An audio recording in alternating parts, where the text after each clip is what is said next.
Friends. With benefits. Kathy! Oh, lady psycho. Oh, lady psycho. And you know what that means. 3 letters, 3 words.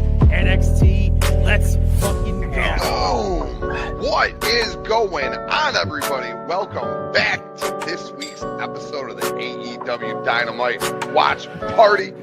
It is Friday, and you know what that means. Only one thing. It's time for Friday Night SmackDown right here on Circle Debate Network for the watch along.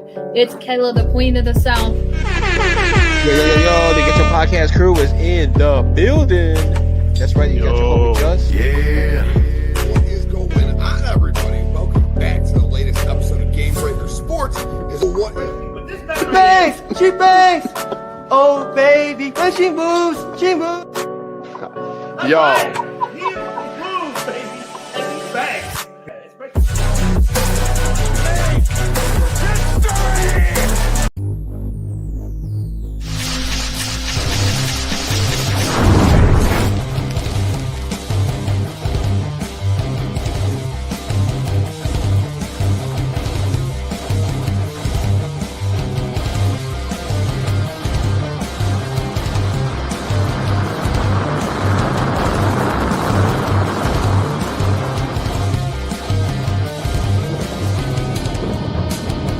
The following program is rated TV MAL. It contains strong language and is intended only for...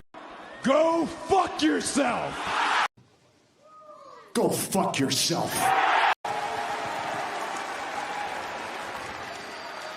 Go fuck yourself.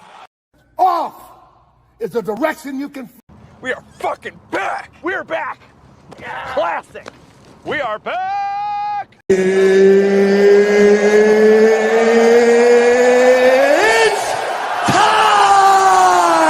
What makes Daddy Magic's nipples hard?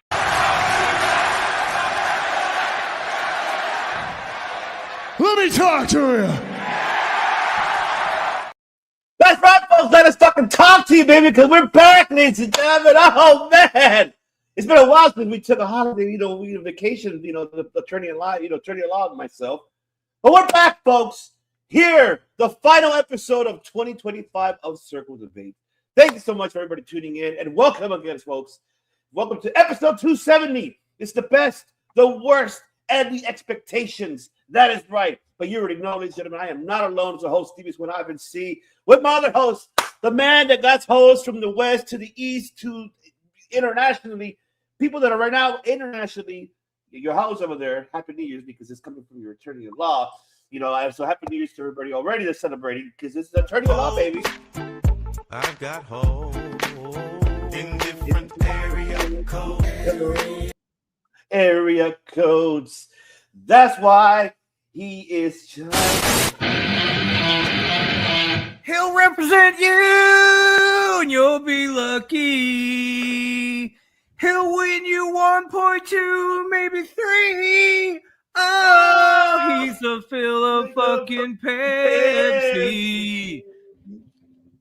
Just call 1-900-Mussolini. And for a low fee of $3.99, he will give you expert legal advice and a free can of Pepsi. Pepsi Film, Pepsi, not responsible. See the wrong kind of Pepsi. Top of Wrestling Talk, Circle Debate, are all sponsors ad. Call today. Money's on the way. Call Pepsi today. Right now. And remember, he will fight for you. And he will, folks. Our attorney in law, Pepsi Film. Sorry about that. I was writing off invoices. Yearly invoices. Oh man, you ready, baby? Let's fucking go. Make sure, folks, don't mess with this man because ask this guy. Oh, you want something too, old man? Huh? No. No. You love that shit. You love it. But before we kick it off, folks, here on the final episode of 2025 here on Circle Debate, let's check out everybody in the chat. Mr. National himself, Happy New Year's, everyone. And Happy New Year's to you, too. Happy New Year's to you all. Trex, what is good? It's the end of the world, and you know it. That's right. Hey, well, what is going on in Phil 45? Gabby, what was the high Z's? Hey. Tommy, what is good, girl? Go Buckeyes. Beat Miami Hurricanes. Hopefully so. The Buckeyes. Maybe. This well, everything, all the above, you can say. That's fine. It's time. Yeah, it is time. I hope Steve shows up. Maybe he will show up. Let's see what is going on with D-Mac. Hopefully he's able to join us later. Hopefully so before. Yes, AEW needs Bruce Pritchard. No, no. No, that's a hot take there. Yes, Mr. Rock Hard Nipples OPC and Mr. Lacy Carbonated Drink Lawyer, who is Mr. Thang, who loves Johnny Crocker. Who are you guys tonight? We are doing great. Christopher, what is going on? Happy New Year's Eve as well. Thank you so much for everybody to tuning in. Prediction 2020. Triple H doesn't finish the year in WWE. That's a bold prediction. Hell no. Exactly. Even Christopher said that. Especially since the year ends in 2 days. Right, pretty much. It ends in 2 days. But man, folks, it's time to kick it off. We're going to kick it off with the first topic before we get into other ones. Even though everybody gave the review, but of course, our attorney-in-law and ourselves has not. So we are going to talk about AEW Worlds End, of what happened this past weekend. And I hope everybody enjoyed their holiday weekend as well. But, of course, our host here and myself, we took some time off because we needed to. But I'm going to pass it down to the attorney-in-law to break it down. Of course, we got a new AEW World Heavyweight Champion, the return of MJF, regaining that championship and pinned the guy who took it away from him a year ago. Give the devil his due. He did. But break it down overall. We got a new Continental Champion crowned, Jon Moxley, and Chris Stanley retain. And man, a lot of events happen here, a lot of stories developing, but I want you to break it down. The floor is yours, my brother, attorney-in-law. Honestly, I gave Worlds End a B plus, maybe a B minus, B plus. Definitely a B. Was it their strongest pay-per-view event? No. Mm-hmm. But it was not disappointing, and it hit all the marks it's supposed to. It was good storylines, good storytelling. I thought the matches were really, really engaging. And again, back to what you said, it was really, really fun. Yeah. The thing I like the most about AEW is they have never taken themselves too seriously. Yeah. So I was happy with this entire event. I didn't think it was bad. I know a lot of people wanted to complain about the Takeshita Okada match because they said it was a little bit slow and it wasn't as dynamic as they were used to. But I'll be honest with you, and I don't know if you saw it, I knew for a fact they were saving themselves for Wrestle Kingdom. Oh, fuck yeah. And truth be told, that is a smart thing to do. Mm-hmm. I love the fact that the only proof I have of that is that Yuta Tsuji recently put out his comments by AEW. Yeah. And everybody's acting like, oh, that's real. That's real. No, it's not. Because the announcer they had who said shit about AEW got damn near fired. There ain't no way Yuta Tsuji's going to say that shit without permission. Oh, that's right. What's his face? The commentator. Yeah, I mean, he got suspended for a couple of days during the G1. Yeah. Because So far as I'm concerned, that was a work. Like, they are leaning into the fact that people do not want Takeshita to have that belt because they think he's an AEW plant. Mm-hmm. Even though he has a contract with New Japan and Noah already, but they think he's an AEW American wrestler. So like I said, I thought it was a really good way. I'm not gonna lie, the mixed tag with the corporation was the most fun match, and I got to enjoy. Oh my god! Right? That was fun to watch. Gabe versus Darby was exactly what I thought it was going to be. Yeah. And I mean, I was like, Jesus, man. Moxley's storytelling for his match to win the championship against Okada was amazing. It was amazing. He came in a heel. Halfway through the match, people were cheering for him. Like that's masterful storytelling. Yes, it was. As for the world championship, this will sound weird. I think the world championship was their weakest match. And the only reason I'm saying that is I'm curious. The only reason I'm saying that is because a four-way dance is hard to choreograph, and MJF being thrown into it felt too last minute, no build, and even though he had a 1 week build for it, it still felt random. Am I upset that MJF won a championship? No, I'm not. Okay, you see Redeemer's comment there. Yeah, but if you think about it, a bad AEW pay-per-view is still better than most. Yeah, it for me it was fun because especially that tag match just seeing Timeless and seeing Orange Cats doing the dance, seeing Roderick and his wife going at each other, Marina chopping it right in the back. Oh God, it was amazing. I could tell they were having fun, and I was glad that they were having fun with it. But in regards for the main event, the way it looks to me, it was all planned up. It seems to me that with MJF, which by the way, I mean, it was a great match. But for me, I think the match of the night for me had to be Kyle and Moxley. They told a story in professional wrestling. That match was match of the night. I enjoyed Gabe Kidd and Darby. Don't get me wrong, I enjoyed that one too. I even enjoyed Jamie Hayter and Chris Statler because another thing that I saw of Jamie Hayter is what we missed before she got injured. That's the momentum that I wanted to see from Jamie Hayter. And we saw that with her, Chris Statler. Great offensive moves, both of them. It was great. They pretty much what it felt to me on the Statler one and Jamie Hayter, it felt to me that Statler kind of made Jamie Hayter look better than what she has looked upon her matches. And I think Hayter, for me, tell me if I'm wrong, this is my opinion, but I feel like she's getting her momentum back. Now she's getting that Jamie Hayter. Yeah, I think so. But I will say this for Redeemer. He's right. That Chicago crowd was flat as fuck. It was, honestly. And I don't know what it was. But truth be told, they were giving no love to no wrestler in that ring. Like even Moxley was having a hard time getting that crowd up, and I don't know what the fuck was up with that crowd. Yeah, I don't know either. To be honest with you, I'm with you too because I don't know what was the crowd. It was just kind of like flat. Like the beginning, it was okay, right? Like the first two matches, but from there it started to kind of die out a little bit. I mean, that's what I kind of felt to me. And D-Man, you're not late. You're just in time. You remember that. I know you like to give me a hard time. And I know that Al, Phil 45. Look, man, this is a network. This is a family network. There's so many faces here that, of course, but you already know. That's what we do here.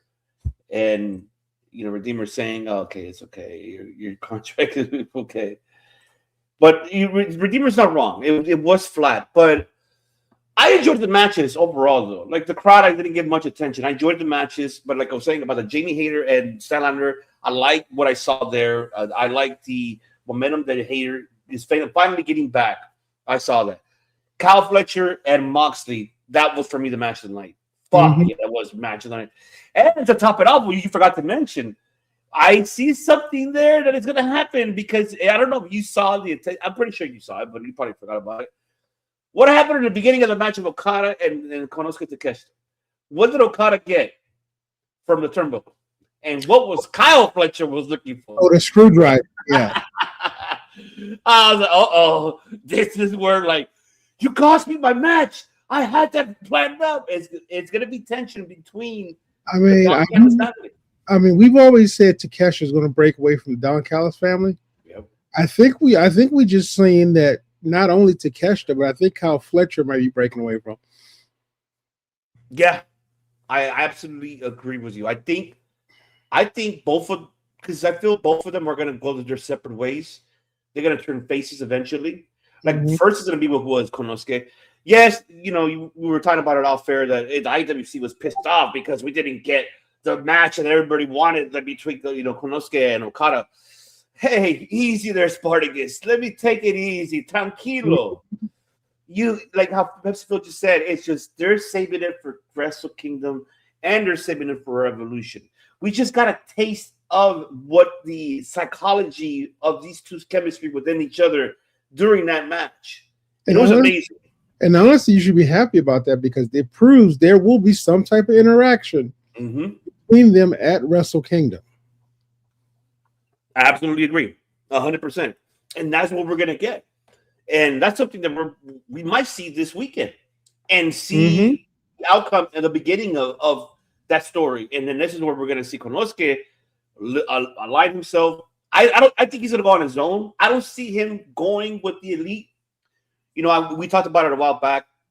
Me saying that he's going to join the Face. He might join the Elite. Now I'm like thinking maybe he's better off by himself. But then again, remember his master was Kenny Omega. He brought him in. Kenny saw potential in this man, and he brought him in. And look where he's at. And I would agree. I would agree with you if our boy wasn't hurt. Omega. Right? Yeah, not Omega. Ibushi. Oh, that's right. Kota Ibushi. That's right. Yeah, if Ibushi wasn't on the shelf, I could see him joining those two and form their own trio. But with Ibushi out, I don't know if it's worth it joining with Kenny. That's what I'm thinking too, because I don't know if it's worth it even for him joining Kenny, or just him being by himself. Like, do you see him being like a lone wolf here, or where does he go? That's my question. I don't know. Honestly, I do blame Chicago because honestly, I think those were interesting matches. Like, I think those were interesting matches. They did. We complain about build up. Every single one of those matches had a decent, strong build up that lasted more than a couple of weeks.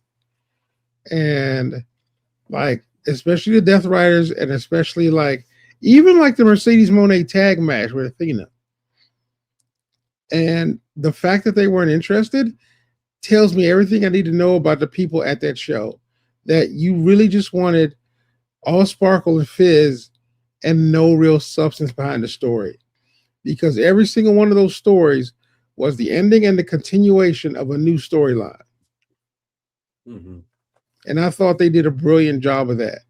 So if they're complaining because it's like it wasn't interesting because they wanted a top star, for lack of a better word, fuck you. Then don't complain when you get the same champ, and don't go to WWE complaining when you get Cody versus Drew version 275. Hey, talk about it, baby. Talk about it. That's right. They're trying to build up new people, and those are mid to major card guys, and I appreciate the effort they went into it. Agreed, 100%. They really put a lot of effort into it, and I'm so happy. And like Redeemer was saying, I felt the whole time they were going to have to, Takeshi and Okada's story continue at Wrestle Kingdom, and now it feels like the two of them aren't going to have anything happening on the show.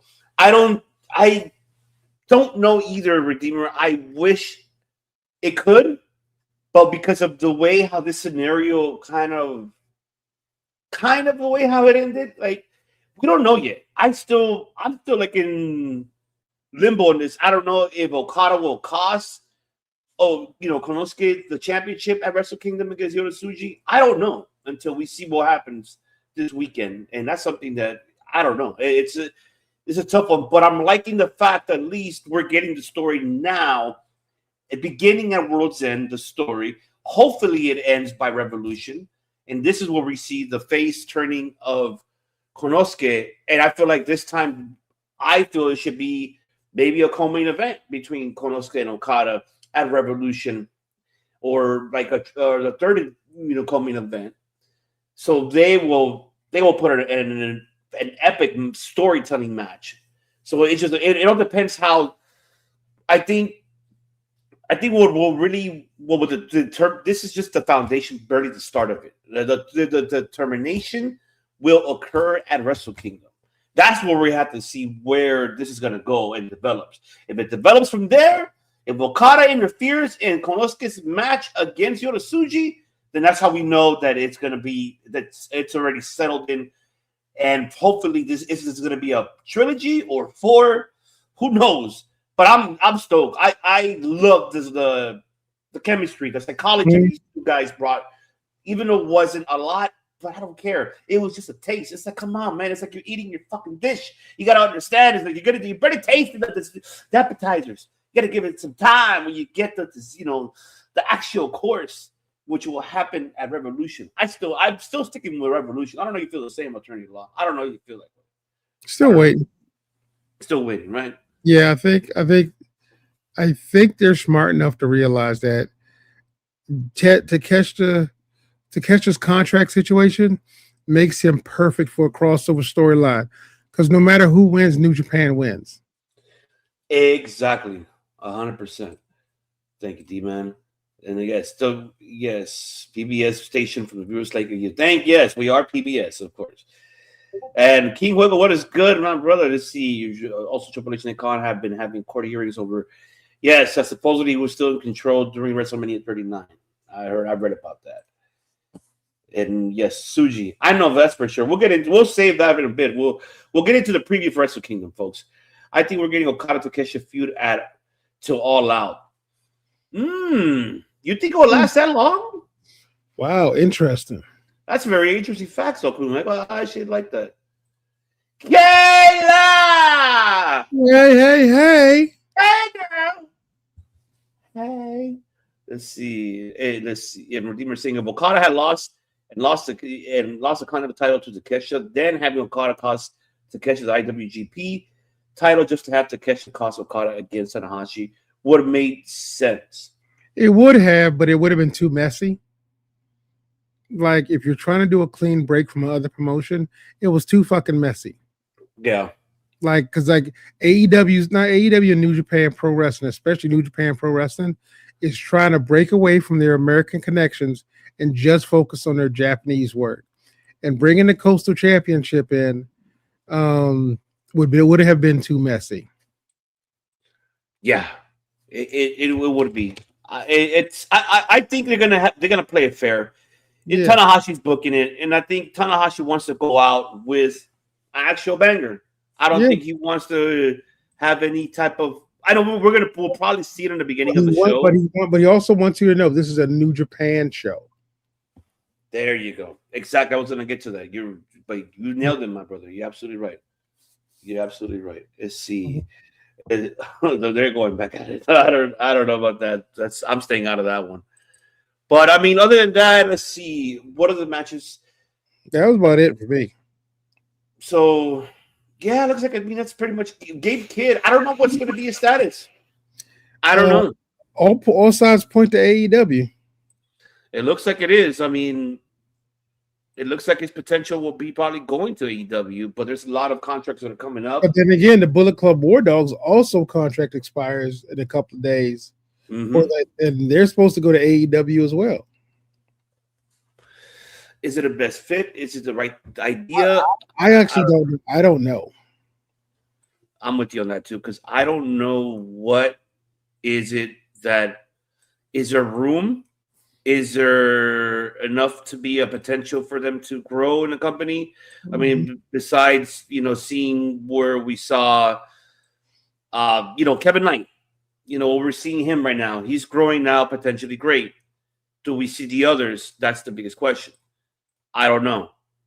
And it's to be determined from there. I mean, we're going to have to wait and see of where this is going to go. I don't know, to be honest, brother. It's just a tough one for me.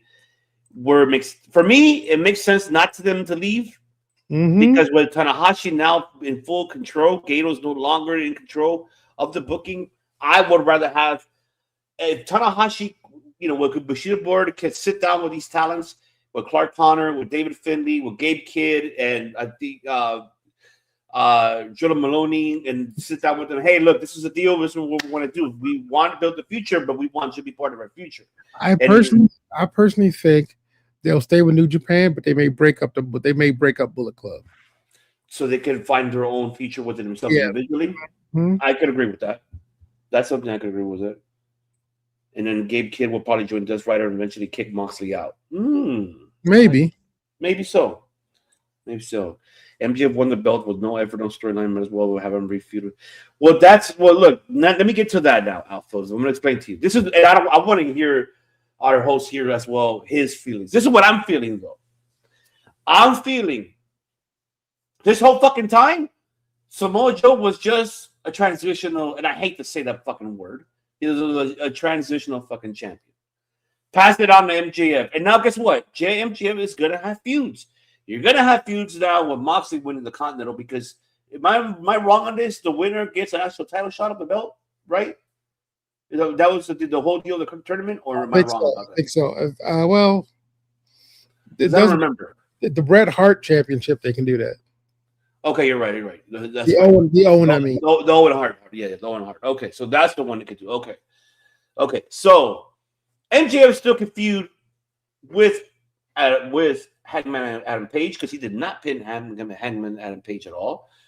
Two, remember Hangman had beaten MJF, was it twice this year? I think right before he left and took a break in big movies. I believe he did twice. The point of the matter is the reason it's on MJF is because as much as I love Joe, MJF is a better proponent and like head for AEW. Mm-hmm. Joe's great. I don't think he's a transitional champion because that's not a real word. Like a champion is a champion.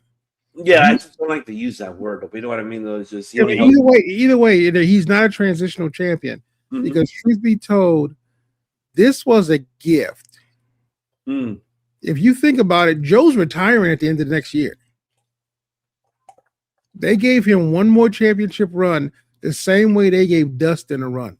Are you going to say Dustin was a transitional champion for the TNT belt? No. We just got the gift of Joe as the champion one more time. Okay. That's fair.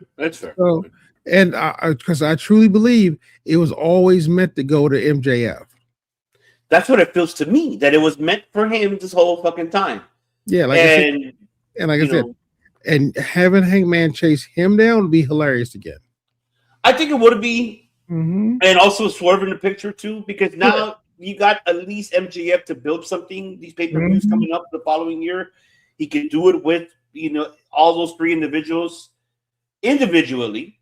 Rematch with Joe first. Let's see how that goes with Joe, and since they're now even 1-1, they pin each other in the same pay-per-view, and then from there to see if they can end that. And then Joe could transition to another story.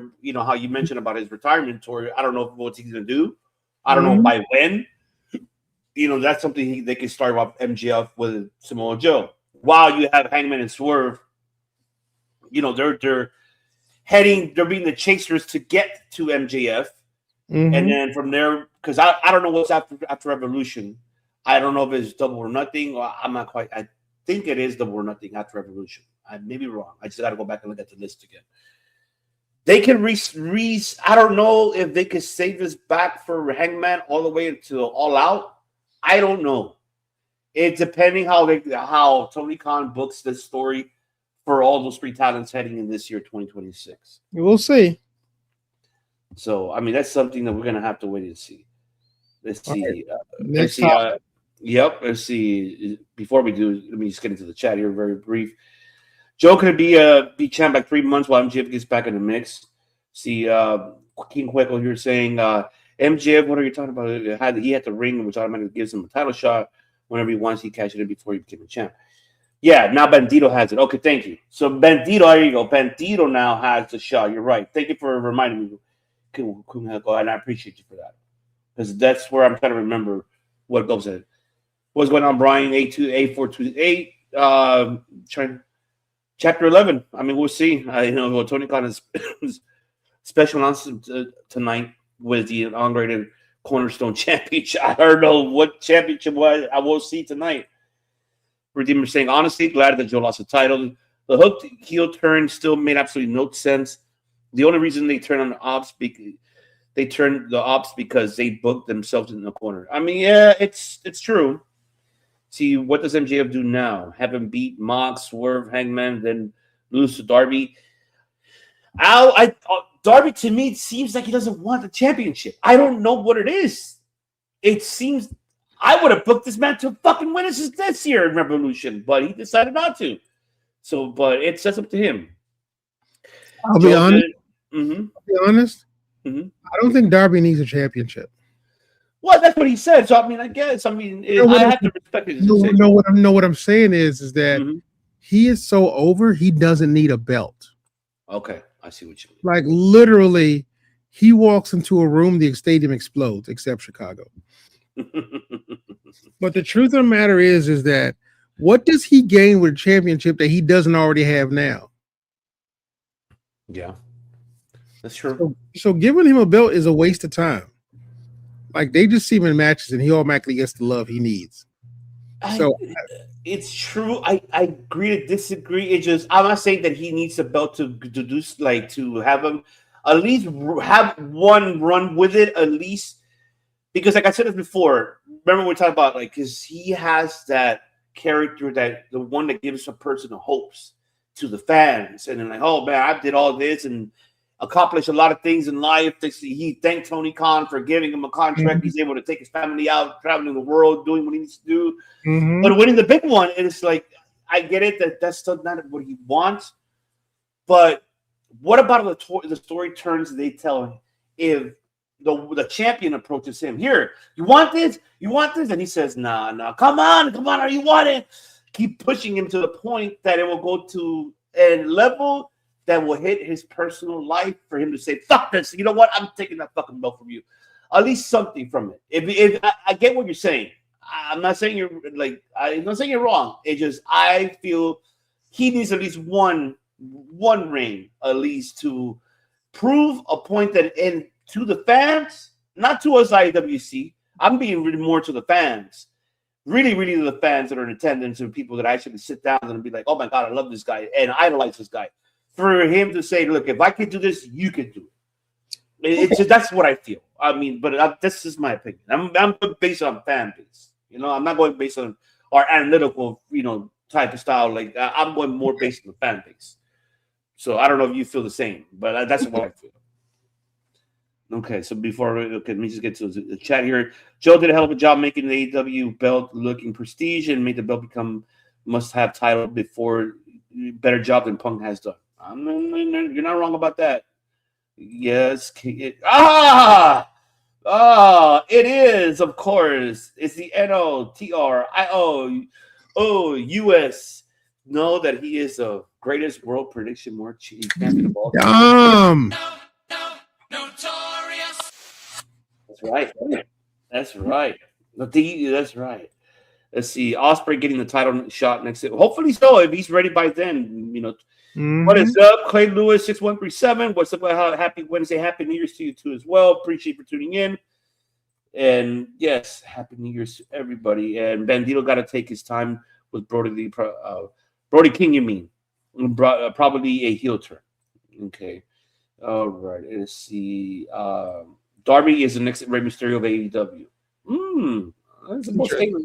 That's interesting.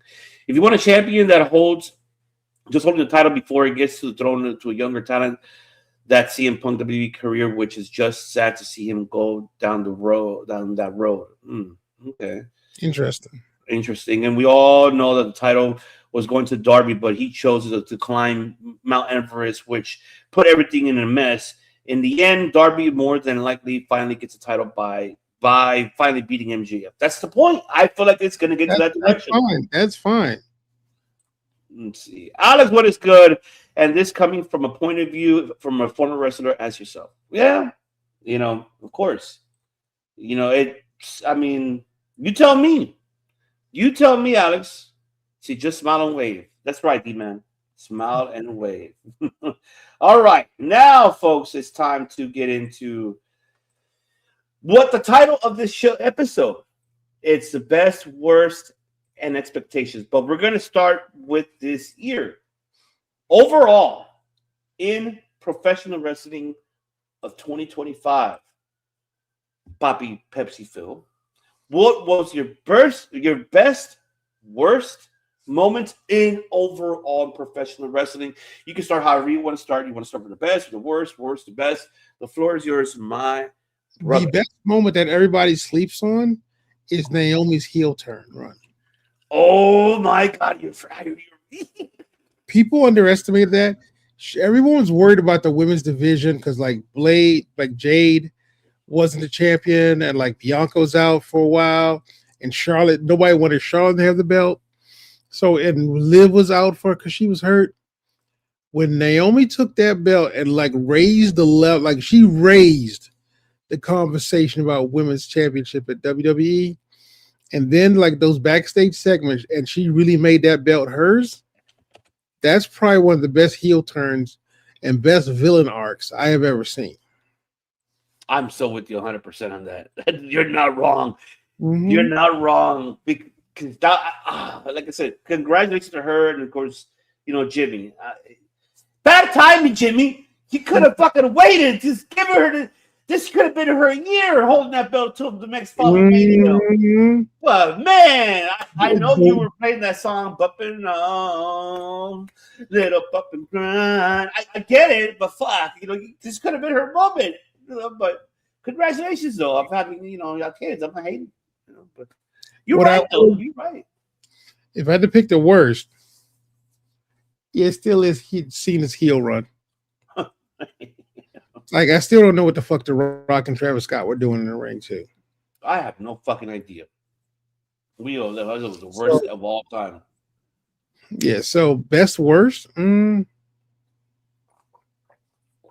What about anything else? And besides WWE, any other promotions that you can mention? No, just like, Takeshita continues to be my rising star, but he's not a rising star. He's like athlete of the year.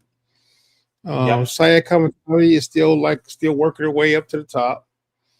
Javon is like genuinely bouncy. Bouncy.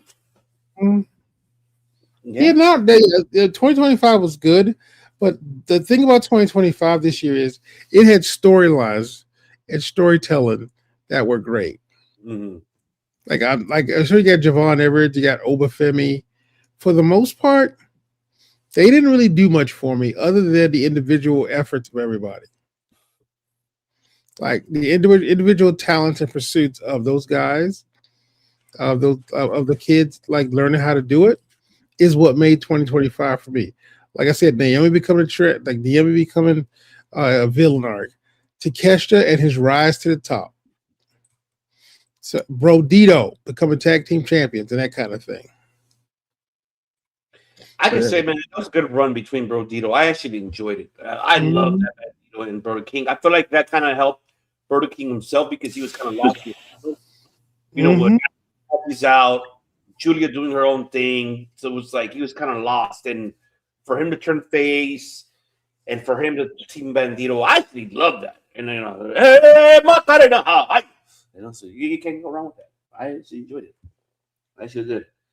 And Billy the Fish, what is going on? Best Leon Slater, worst the system in TNA. The system. Why?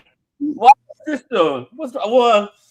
Can we say the system was the worst? I mean, I don't know if we can say that. It hasn't been great, but with the Death Riders out there, I'm not going to say it's the worst. Well, that's true. That's true. Let's see. Hey, if Okada, okay, I'm repeating back again. Sorry, it's been a while, folks. Give me a break. It's been a minute for me that I've taken a vacation from me, not doing this. See, Coda versus Gabby saying that's kind of was that the worst, Gabby, for you, or the best, Gabby? Let's see. And Dalton saying here the worst moment, John Cena turning heel, retirement tour for Cena, Travis. Yep, the same thing. Keep George. Yep. Oh yeah, what's up with that theme song shit? They keep saying, "Okay, thank you, Gabby." So it's the worst. I can agree. I wish it wasn't no interference. Don't forget that in 2025 we lost the goat of wrestling, the Hulkster, brother. Look, our attorney-in-law and myself, we always respect everybody's opinions. We give ours, since I know you're new to this channel, Alpha, just letting you know. And he can speak for himself too, but I'm speaking for him too. Professionally, fine. Personally, I can put it in better words how Cody says it. I know Dalton said it earlier in the chat. Go fuck yourself. Personally, that's all I can tell you. There's reasons for that, but that's all I can tell you. But Redeemer saying, thank God they kept it as Naomi was the only one who took out Jade. Bianca would still make no sense if they tried to spin it that way. Naomi's turn was done excellent. Very, very true. Yes, and he will break out next year. You're talking about Javon, okay, or Swerve. Let's see. That was my favorite part of this year was Swerve and Hangman. Yes. Yeah, that was a great one. That was a great one, actually. Naomi will be back, I feel. We'll see. We'll see. Better one. Back. Gabby's saying CM Punk and Jey Uso. Okay. And of course, what is good? The guy at 1233, AEW and WWE have been underwhelming. Had a underwhelming year. TNA has had the most successful year in the USA. That is a bold statement. Do you agree with that? Financially, that's probably true. Gimmick, but TNA gimmick wise and proposal wise, not really. No, because it's like the first fucking worst year. Why the fuck would you take away the belts of Santana and not even defending it? It's for God's sake, wow, just because he sold out fucking Boston, Massachusetts, couldn't have to make him win that fucking New York City and Slammiversary. That's bullshit. They're bullshit at them. They should, but I guess I digress. I just wanted to say that. Let's see. Let's see. The system are better than the lame writers. Ooh, this is some bottom words. Okay. All right. Let's see. There will be no WWE in the. Like I said, Dalton. Professionally, I'm not disrespecting the man. Personally, let me put my 2 cents in. Go ahead. And I'm gonna say this with my whole chest and the chest of my ancestors. Fuck Hulk Hogan. There you go. I don't care how great a wrestler he was. I don't care how great a talent he was. I don't care that technically the greatest heel turn in pro wrestling is done by him. Character matters. And that motherfucker was trash. Truth be told, there were much better wrestlers who lived that life who deserve the accolades that Hulk Hogan just happened to get. Hulk Hogan's greatest skill was stealing. But the truth of the matter is that I could give 2 shits about him. I don't give a shit about the fact that because of him, WWE exists. I can give 2 shits about him, about how tall, whatever. Truth of the matter is, fuck him. Like I know they say don't talk ill of the dead. Too late. Because I want he fed a lot of bullshit to us as kids that we were supposed to believe. And when we got up as adults, we were disappointed and greatly disappointed. So feel free to keep bringing his name up, but that's how I'm going to respond. Okay. Let's see here. We got Naomi had a heel turn of the year and actually worked. Yes, it did. It did actually work. I actually enjoyed it. Let's see. I'm so glad that John Cena didn't feed into everyone's wants, like wanting him to change his gear or his theme. That's a great heel, basically telling the fans to go fuck themselves. That's very true, Redeemer. Yeah, very true. Let's see, Dalton saying, I also like when Paul Heyman was having a meltdown saying, screw you, and Jay was asking, say, are you okay? I'm like, okay. Let's see. King Wickle, we lost Sabu, Hogan, Sweet Daddy, Zicky Horn, and Grand Amato. Yep, it sucks, man. It's Sweet Daddy, of course. What is going on, Ryan Powell? What's going on, Mr. Powell? Thank you so much for tuning in here. Let's see. The other thing that I could say that has been the worst, honestly, the worst really for me is the worst I could say, honestly, for me is really the booking of these championship belts. I'm not saying for it to be long reign completely, but just give me stories for the storytelling for these talents. And not only that, and especially for the women's division. I agree with Phil saying, the women, besides women's roster itself, but for Naomi, I think would have taken it to another level if she, was not. But like I said, congratulations to her. I think it would have been a gotten from her, and in with the rest of the women's roster. My biggest issue with this worst moment in 2025, and I brought this up before. My problem is you see all these injuries that we're getting. Mm-hmm. All these injuries. Remember when we said this when Kayla and Redeemer we were talking about what we feel about the wrestling, the status of it, what we feel about it overall. And remember I'm gonna say it again. My digression of this that I'm pissed off of this is, in order for these no fucking injuries to happen, guess what? You should start having fucking live shows so they can get each other's chemistry and start fucking really getting the physical contact on. Doesn't have to be daily. Could be at least three times a week.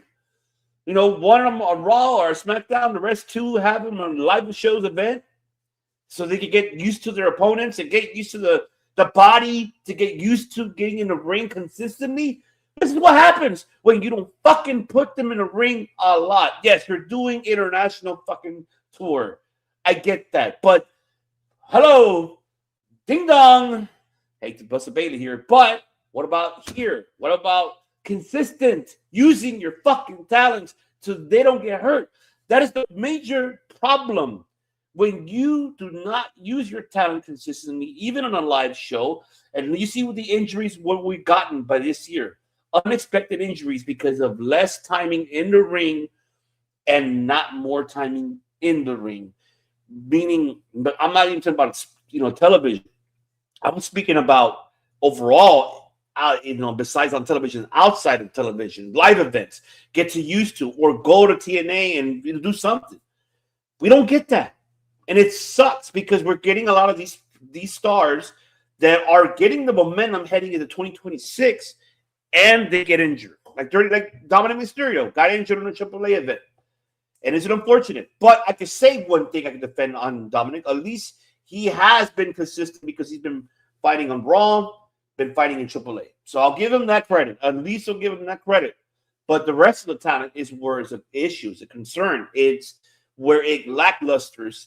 And I feel that's the worst in professional wrestling in 2026. It's the problem. That's a major problem. And they need to they got to fix that, turn it around. You want the talent to get the time, and you're not giving them the time because you're like, hey, yeah, we booked you guys for so much time. I get it. You don't want to go. You want to get rid of the old system, what it was. Oh, man, we toured like almost 120 days. Okay, then cut that motherfucker in half and make them at least to get used to the bodybuilding, the experience, the chemistry, the psychology when you're in live events. Feel the crowd, the audiences, because that's how you learn how to, attract an audience. I could piss them off by doing that. John Cena talks about that. Right? What did he say? Explain it. He basically said this. Does he think those reps count? Yes. Is it something that's gone? Also, yes. Do they have practice sessions and warm-ups to protect the wrestlers more? Yeah. You got two options: suck it up or keep ranting about it. Like, as far as John's concerned, that's the new way of doing things, and you do it that way. I mean, if that's a new system for it, I guess so, but I just still feel like it's not enough. I mean, truth be told, it probably isn't enough, and like I said, it's a work in progress. Mm-hmm. But I'm trusting them to handle it because honestly, I don't know what the answer is because there's people who do it and still botch up shit. Yeah, I mean, I get that. Look at Dom. Once known as the man who's like the most matches. Mm-hmm. And look at him, he's hurt now, and they don't know how long it's going to take him to come back. Piper Niven, yeah. Yeah, it sucks. Mhm. I just wish nothing was the best. Mhm. Worst thing this year is just SmackDown overall. They don't do nothing at SmackDown. Let's just hope that the 3 hours. Mhm. And like William Regal right there is literally because he knows they don't have the ability to protect their neck like they're supposed to. And I don't know why people giving them shit for it. Explain that for me, because I'm lost in that one. Because There was a week where everybody was laying on the back of their neck, like hard. Mm-hmm. And William Regal was uncomfortable with that shit and said so. And so, everybody in the IWC was giving him shit about it. What the fuck? Why? Well, maybe it's not IWC, but a few wrestling people were giving him shit about it. Okay. Interesting, which I don't think they should, but I guess so. See, but Justin Redeemer saying Death Rider is easily one of the worst, holding a title hostage. Death Riders are what I call a Subway sandwich. It started Why? What Subway sandwich? I'm curious. It started off really good. It turned to shit real fast. But it seems to be ending well. At the end you eat fresh, right? He's just like, at least there you go. The taste is stirred once the milk's out. If you think about it, it started off well, did crap in the middle, but all of a sudden it's turning around and starting to really do something. Yeah, it is finally to be. You're right. I mean, what we saw at Worlds End, I love Moxley's speech. That was really, Moxley to me is the diehard and real pro wrestling talent that he defines professional wrestling great, the way how he defined it in that speech. Like, I feel like he defined it. I don't know if he felt the same when he gave that speech after. He does what he always does. He's the heart of AEW. He is. Like I'll say, I think last week I said Eddie Kingston was the heart of AEW. I think Eddie Kingston is the soul of AEW, but the heart is definitely Moxley. 100%. I agree with you 100%. He is the one. See, I'm disappointed in Josh Alexander. I mean, just the beginning. It's just the beginning for it. Yeah, they're just starting to incorporate him into regular storylines. Yeah, he's having a match tonight. He's having against Moxley tonight for the Continental Championship elimination matchup. So, I mean, that's happening tonight. It was announced by Tony Khan earlier today. Let's see. And King Winkle Mox winning the championship title turned everything around that Death Riders did, and the crowd embraced them automatically. He's turning face. Yeah, we know. Yeah, definitely. What's cooking, Rusty? What is going on? Shout out to my boy Rusty right there, and Emily too. Everyone should be in agreement that Regal's streets. Go out there and perform, but don't go out there and main yourself. Yeah. I agree with that. Because, like, did you see the neck fall that Kyle Fletcher had? That was nasty. Tell me that was not nasty. Talk about it. It was. I was genuinely concerned for him about that one. That was one I was thinking I would have ended the match because of that. So he seemed to be okay, but I hope he gets it looked at. I hope so too, because that was dangerous as hell. They just the landing looked horrible. I was nervous for that guy. I mean, shit. Let's see. King Wick was saying Brady's on Raw and SmackDown going down faster than the bucket of chicken at KFC at early 90s Oprah show. Let's see. What is up, Steven? That's right. The thunder right here of this network. What's up? Happy New Year's to you too, my brother. Good comparison with Subway sandwich. There you go. See? Subway eat fresh my ass. You don't find people like Mox nowadays. You really don't. It's true, Alex. You do not find it nowadays. Yeah, that's true. But like the thing I think people don't understand about Moxley is that he's really smart. Oh yeah, he could be. I think he could be good. Go for my apologies. Yeah, I think as a trainer, I think he'd be great. But I think what they don't realize is that even though technically he's a bit of a meathead in the persona department and gimmick department, and he's diabolical, whatever, he's rather brilliant at how he sees wrestling and how he performs in it. Like when he's in the zone, it's the best thing in the world. Because when he finds that story, that through line for a story in your match, is the best thing ever. Mm-hmm. So I was, like I said, I think Mox will go very, very far. And I think he's the one that's going to help them really get to where they need to be. I think if, let's say, he retires, I think he's able to. If I were Tony Khan, I will fucking hire him automatically. He come take over booking. I guarantee that man will take that really the product, the feature to the next level because of his psychology, his understanding of in and out of the ring, promos from the in ring, and to tell the story in the ring. That guy's amazing. And I feel Moxley can lead that direction for AEW in the future. If he retires, let's say, I feel Moxley still got another maybe like I would say 5 years or less. I don't know if you agree with me on that. He's nowhere near retirement. He's got plenty of time. You think he has like at least 10 years? You say, or you say 5 years? I say 5 years. We'll revisit for 5 years easy. Okay, that's fair enough. Let's see. Russ saying who will ever be in the NYP tonight? Get Taco Bell so you don't get carried the same shit into 2026. Thank you. Oh, we love you, man. There you go. Taco Bell, just for you, man. Not one Taco Bell. Let's see. Redeemer saying Regal's tweet was because of the top rope sleeper stupid spot during Moxley and Fletcher. Right on his head, neck, and they even showed it and replayed slow-mo. It looked worse. It did look worse. So I'm disappointed in him because he spoke badly about Regal. Who spoke badly about Regal? Moxley did? Oh, we're talking about the Moxley and the Link and the Shield. Okay. MJF and Moxley, if you're booking Desperados, will cost Mox. That's interesting, Stephen, if that does happen. Let's see. Look at Roman and Seth Rollins' downfall. It should be scientifically studied. Yeah, explain more, King Winkle. I need more details on that. What you mean by that? Let's see.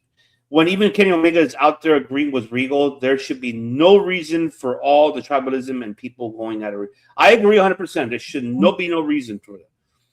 Depends what kind of match the Moxley has. Keep in mind, I don't think people understand. Regal don't do fucking social media. He does. Fuck. So if he says something on social media, there's a reason. Yeah, I'm barely looking at that tweet. Let's see. He says, I'll read it. He said, "I stay off here but was alerted to something today that has alarmed me. I don't read any comments, so don't waste your time trying to argue or justify your very wrong opinions on this. I broke my neck twice in 1993 in a ring in a car wreck in 97. Stupidly never told anyone. I was taught properly how to bridge and not to land on the top of my head. It's a skill that maybe 99.9% of people don't know or will ever learn anymore. I kept going somehow, but I knew all the tricks that, again, people don't learn now and watch film and just copy. After Misawa-san passed from his neck problems, I thought it would stop this nonsense, but it got worse. And whenever I talk to people about them doing it, well, it doesn't hurt. Believe me, it will. I have people close to me now. Brian being one, who is suffering daily like myself from his neck. It's a daily misery, and sleep and every other aspect of your life is more than hard. Although people use the term tough about me, you'll never hear me say that as I am not, or don't think I am, or have ever been. Money and whatever nonsense fame is supposed to be is not worth the pain, or supposed to even glory you to get from these ridiculous moves, dropping yourself on your head. So the vast majority of fans don't know the difference between a vertical suplex and a brainbuster. That is far tamer move than many I see now. I'm 57. Because less relevant every day, but fame has never been my thing. So most of you doing stupid stuff are not going to listen to me. But hopefully If you do, stop it now if you want to descend quality of life after wrestling, because that part of your life will be over before you know it. And wrestling done right thing, hard enough, but broken necks are not something you should think is tough or cool. It's I audience think. Go ahead, my apologies. Go ahead. 2 points. Yes. Less relevant, my ass. Regal is 100% relevant. If y'all don't see it, y'all stupid. You are genuinely stupid. Secondly, I do not understand what's wrong with that. What's wrong with that post? I don't see anything wrong with it either. He's just telling people, if you don't know how to take the move, don't, because that's how what's his name got fucked up in the Muscle Buster too. And that's not a shot at Joe. That was a freak accident, and Tyson Kidd didn't know how to take the Muscle Buster. Yeah, it was an accident. I mean, yeah, it happens. So, but like I said, he's right. It is not something people know how to take. It is a very hard move. It's the reason why for a while only certain people were allowed to do like tombstones. Yeah, especially with tombstones, that's fucking dangerous. Because especially like the original, before even with the tombstone landing on your knees, people forgot that the actual tombstone is actually sitting on your ass. Yeah, that's what it used to be. Yeah, that's what it used to be way back. And that move is what the original version of the tombstone is. What took out Austin's neck. Exactly, it took a lot of people's necks. As a matter of fact, you remember what's the move that also does that? It's not even on a tombstone, but it's Orange Crush that does the same thing. Like you put your phone on your side, and it's like in Japan, the things people don't understand that ring. It doesn't matter what it is. You have to understand that. Underneath that mat, there's a mat and there's a wood, and there's the thing to cover it. Doesn't matter if it's 16 by 18 or 18 by 18 or 20 by 20. But when you land on that mat, it hurts. That hurts. If people think, oh yeah, it doesn't hurt. Fuck yeah, try it yourself. Take yourself how we were trained back in the days. Bam, slam yourself. Slam yourself. Back in the days, they would literally put their hands put together this way and take it.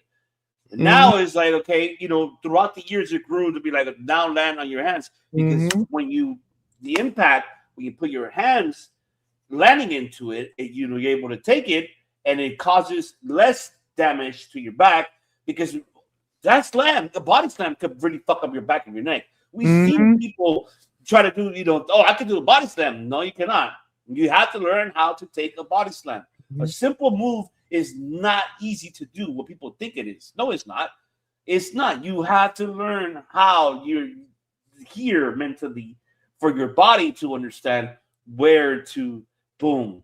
It doesn't hurt. That's the problem that people have nowadays. All right, let's get to Wrestle Kingdom. Okay, before we do, my apologies. I know we're derailing. So let's see. Let's see. Okay, so we got that out of the way for 2025, right? Now, we talked about it off air. Now let's talk about it, baby. Let me do it here very momentarily. Now, my biggest question to you, Bobby Pepsi Bill, is what is your expectations for 2026? I'm going to cop out here and say nothing. Is anything overall in professional wrestling that you expect?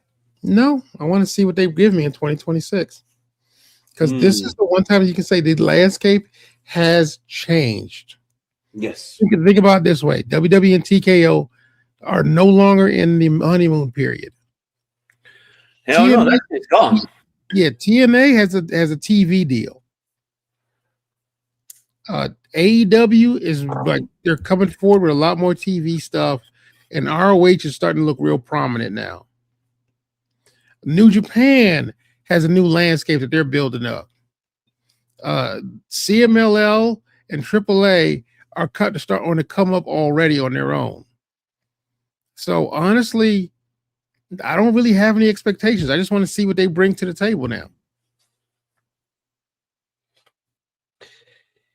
My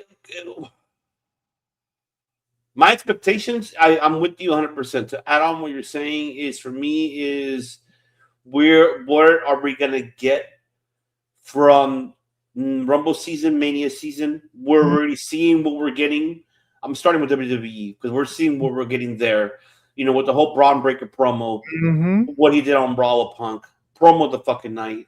Heyman is helping him really, really great on his promos. And we said this, we discussed it. If this is Heyman's idea for him to choose who to work with wisely, like to work with and convincing Skippy and everybody in creative and the board of directors of TKO, he's doing the right thing.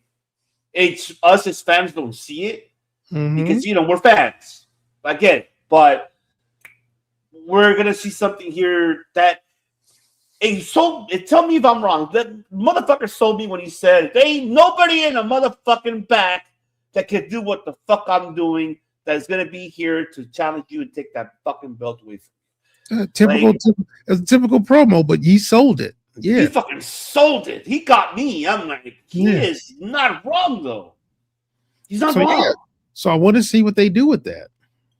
Yes. Even with Austin Theory. By the way, I like this new theme song. Again, like I said, like they have all these new things they're declaring. I am not going to try to anticipate what they're going to do, try to guesstimate what they're going to do. I want to see. Like I said, I really want to see what they have planned because at this point in time, they no longer have the "we hate Vince" era to cover their asses. They have new talent to do stuff. So let's see what they do with everything. That goes for everyone across the board. Yeah. No, you're right. You're right. And we got to wait to see what they're going to do with that. And then also what are they going to do with, you know, for me, it's Austin Theory to see, like, I'm loving at least they're getting TV time and doing something with them. And I want to see what Heyman is going to develop with them. Three things that caught my attention, I'm pretty sure caught yours, which I'm curious to know your thoughts about it during that Raw, because it seems like we're heading that direction. And, you know, Redeemer mentioned this during the watch along for Raw. You know, they're supposedly saying, and he mentioned on NXT as well, they're not having surprises. I think that's bullshit. I think we are going to have surprises. But so far, what we saw is three things that I'm seeing here. Obafemi getting called up. Why they put a promo on him on Raw. Trick Williams going with her head. Let's talk about it, baby. Where you want me here? You know, my price. You know, telling Adam Pearce, and then Javon as well being there. So I saw all three of them. You tell me. I'm curious to know what you thought about. I nothing, because they've been teasing those call ups for the last 6 months. Now they've been teasing those call ups for 6 months. And Bagel, yes, it needs to be. I hope so, Bagel. Every single ounce of their momentum they had leading into TKO's purchase and coming through, they have fucked up that delivery. They fucked up the first pay-per-view after it got bought, and they fucked it up every pay-per-view ever since. Because every pay-per-view ever since has felt like we need to play catch up with somebody who's not even there. Right. Exactly. I just hope it's a big comeback. And their only claim to fame is we screwed over AEW. They gotta stop with that shit. I mean, again, it's competition, right? It's always any competition like a sport. But for what? The thing is, it's not even like yourself. It's not even the active screwing up people. It's just they're fucking with time slots. That's it. Which they have. You know, you got your Mondays and Tuesdays. Wednesdays, you're really good. You got on Tubi, you got to fucking Evolve or LFG. Yeah, so like with Bubba and Javon and Trick, I think they're in a good place. But honestly, I'm not going to be excited until I see what they do. Because how long did it take Carmelo Hayes to get to this point? Keep in mind, it took Carmelo Hayes a year and a half to get to this point in his career at one of the main roster. But I can't compare it to them because it's different. The reason why I say that because I feel with Carmelo, yes, I think was it the right time? I feel like it was, but then but the problem that they had during that time, there was no fucking creative booking for him at all. But here's the thing: fucked up on that shit. What makes you think they'll have anything now for those three? For Oba, I feel like they can, and for Javon, they can. For the one I'm concerned is Trick Williams. I'm concerned. Here's the thing: okay. all three will have great opening like rivalries. Okay. I don't care about the opening rivalry. I care about what's next. Mm-hmm. Like literally, I care about what's next. Like, do they have a plan for them, or do they have a here? This be interesting to see. Yes. And that's the thing I have like those guys. Like, I'm not going to be excited if they come up to the main roster and go, "Ooh, look what they're doing now." I'm going to be excited if, like they did with Braun Breaker, they have a long-term plan for his booking. Yeah, they did, and they definitely did because they saw the potential and what he could bring in the in-ring. And I said this before. And even Bishop said it on the fucking Busted Open, where he needs to take advantage now is his promos. Is really that he needs to take advantage of that. He needs to really develop it. But the problem is the stuff that they do to the NXT talent coming up, like what they do for Braun, is a perfect example of it's an active choice not to put these guys over. Like it's an active choice not to give them a storyline anywhere. No, of course. I mean, I'm not saying automatically. You get what I'm saying? No. Braun Breaker had an automatic push. Like, think about it. When he came up, he was a single. Within 6 months, he was the IC champion. Okay, yeah, but it's different with him because they already had a plan for it. That's the thing. Exactly. Why can't they do the same for Oba, Carmelo, and Trick? I'm with you on that. I'm curious. And Javon. Mm-hmm. So until I see anything that looks like a long-term plan, no, I'm not gonna bite on that bullshit that they give me. Yeah, I mean, I'm with you on that. And shout out to because think about it. In your time, how many NXT call-ups have you seen come up and win the championship after 6 months of being on the main roster? No, you really don't see that. Nope. And not only that, was in major storylines with people. No. Like he lost the belt and did not get stepped down.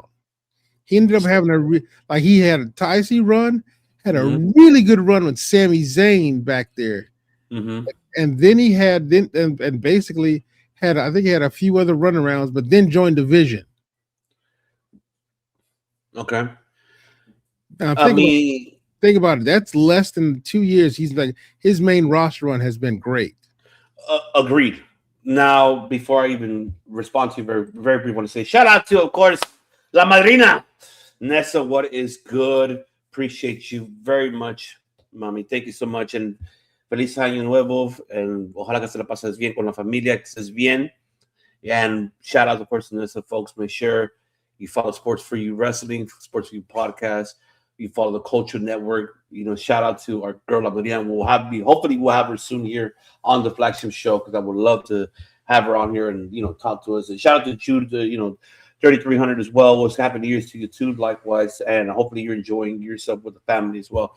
Now, to respond to what you're saying, this is okay. You're not wrong what you're saying. Here's what I'm thinking, though. And tell me, this is my opinion. What about if now? I'm saying now, not saying before, because I feel like before was just because another was like, bring him here, pal. Bring him. Okay. What I can do now, I feel that because now with Hickenbottom, in control of NXT, the booking, everything else, and do you feel that the main roster creative like Heyman, like actually do and Skippy and everybody actually sits down and be in attendance and watching what's going on, how they're developing themselves, and like, oh, I like what this person, then we should have plans for them. You don't think they actually now sit down and either watch the tapes or be in attendance and be with a fucking notepad and say, hey, you know what, we could plan something for this guy and everything else. You don't feel they're doing that now? For them to bring up the promos, the promo of Oba, the two appearances, from Trick Williams and from Javon, Do you don't feel that they're already having a pen in their fucking pen in their hands, the pencil, the pen in a notebook, already giving ideas? They're already ahead of the game for that. You don't feel they have that? No. Because right now everything you've mentioned is a gimmick appearance. I see what you mean. Right, everything's a gimmick appearance. Because here's the thing: don't bring anyone up for the main roster unless you got a long-term plan for them. Okay, it's fair. Because right now they're like Oba versus Drew is a gimmick match right now. Okay, they ain't got no real storyline, but if they fought, it'd be like a dream. They call it the dream match.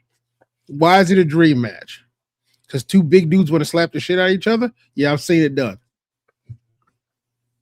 Yeah, but when it comes to that, you're right. But I think what really for me is really how you're going to develop them in a main roster. It's different from NXT. That's what I'm saying. Like I said, I want to see it. I'm not gonna bite that apple if they put it out there on the first on that first attempt. I want to see what they do with these guys in 6 months after they get launched on the main roster. Yeah, I mean, that's a curiosity, and it might surprising too that I don't know. I mean, okay, if you were in control of it, would you keep these three that they're going to be calling up, or who would you change and who would you bring up better? They've already outgrown NXT, all of them. You want to say Ethan Page? Ethan Page is ready for the main roster, but Ethan Page NXT needs Ethan Page. Page he's a great villain and definitely a great like foil for everybody. Like I think his character is genuinely perfect for that chapter, because I think the one thing NXT doesn't have is true villains. And Ethan Page gives it to him. Yeah.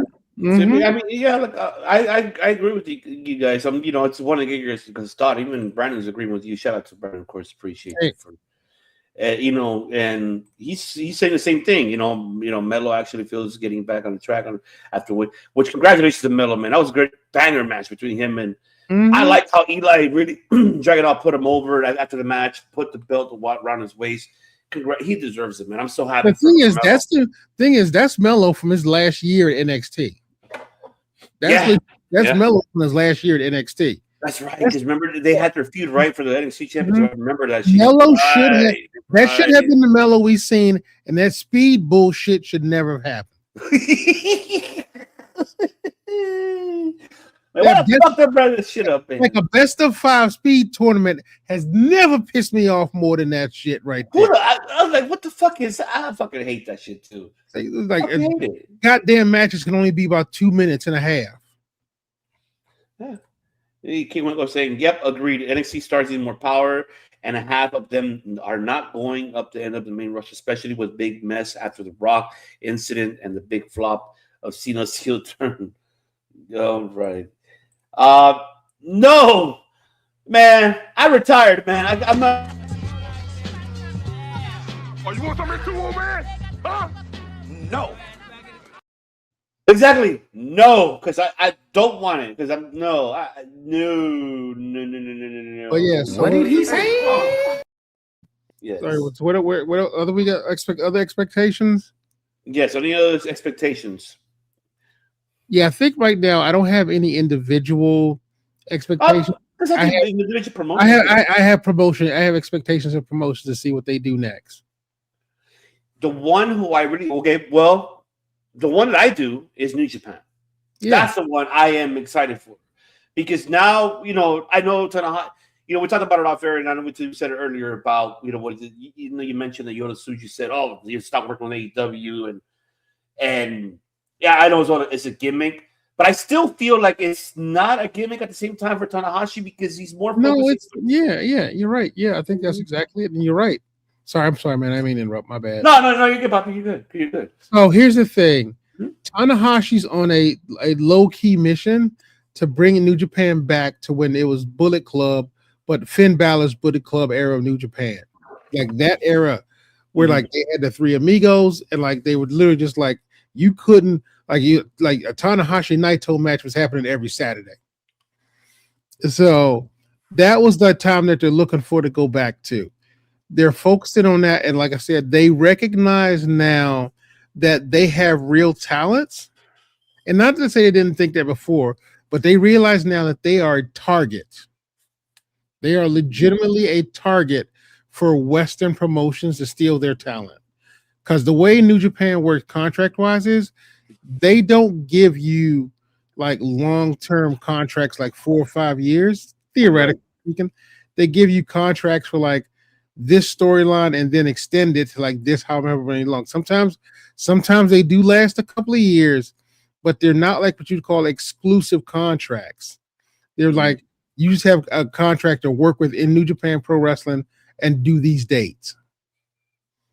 But that leaves the talent open to being poached by other Western promotions who offer them more money. World Elite.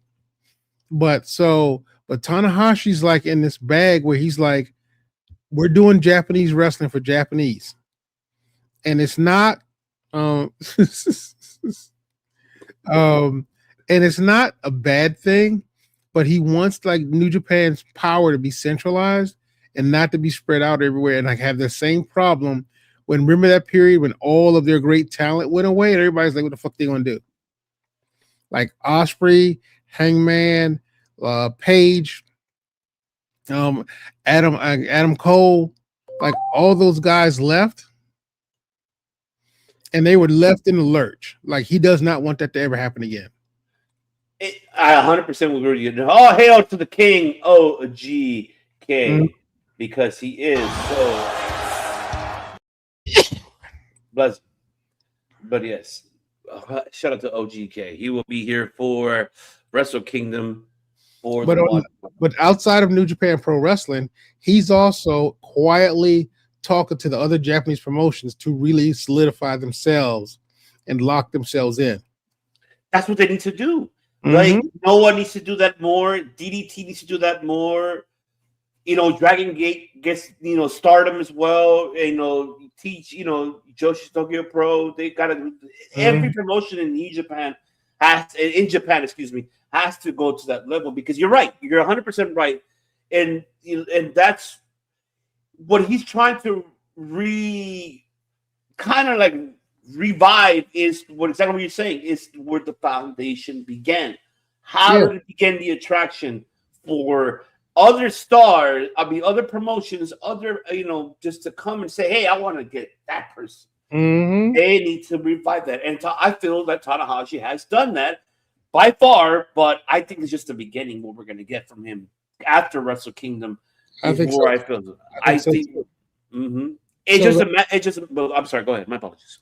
No, you're good. No, you're right. You're right. You're absolutely correct. And you pitched it out perfectly because they do need to lock in because Japanese pro wrestlers have a contract deal that allow them to work for other promotions in the Western Hemisphere, and that's when they get poached. Yeah.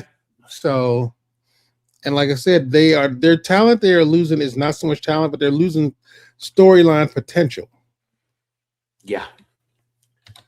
If I'm New Japan Pro Wrestling, I wouldn't let Gabe Kidd go. I'd give him another contract right there. Yeah.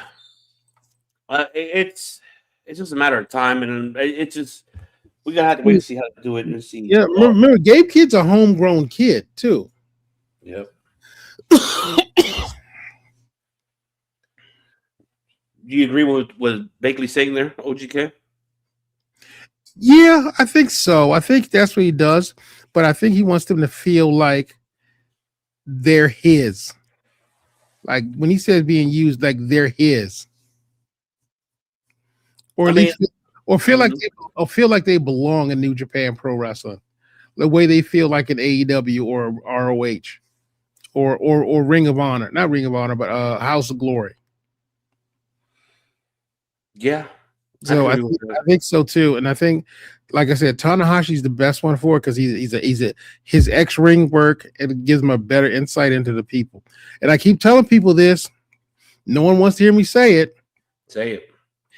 everything you think Triple H is doing for WWE, Tanahashi is actually doing it. That is so fucking true. Now that you brought it up that way, you're fucking right. Everyone keeps typing up WWE, talking about this is what he's doing. I'm like, no, Tanahashi's actually doing it. No, you're right. You're absolutely right. It's something that it's a lot to work with, you know. It's just a lot to work with, and and they were. That's true, and I think that was just the old regime not letting people get up. I don't think the ending of it, King Cueco, I don't know. Just to clarify, and Pepsi Phil talked about this before. It's not that he doesn't want to end a relationship. What he wants is like how Pepsi Phil's just saying. He's saying that he wants to focus more on the foundation of the product. He doesn't want to really focus on collaboration, and he doesn't want none of that. He really wants to revive the foundation where it came from, the attraction, the people to find a way to tune in or to attend to the product itself before it became, before collaborations came along. Look at how long it took, with them.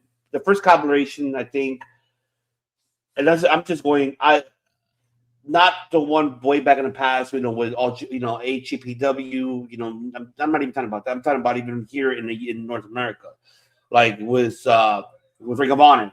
They was kind of like, okay, it's kind of started from there, and then started with I'm assuming it started with CML and AAA. I'm not sure. Maybe I'm wrong. I had to go back in my history.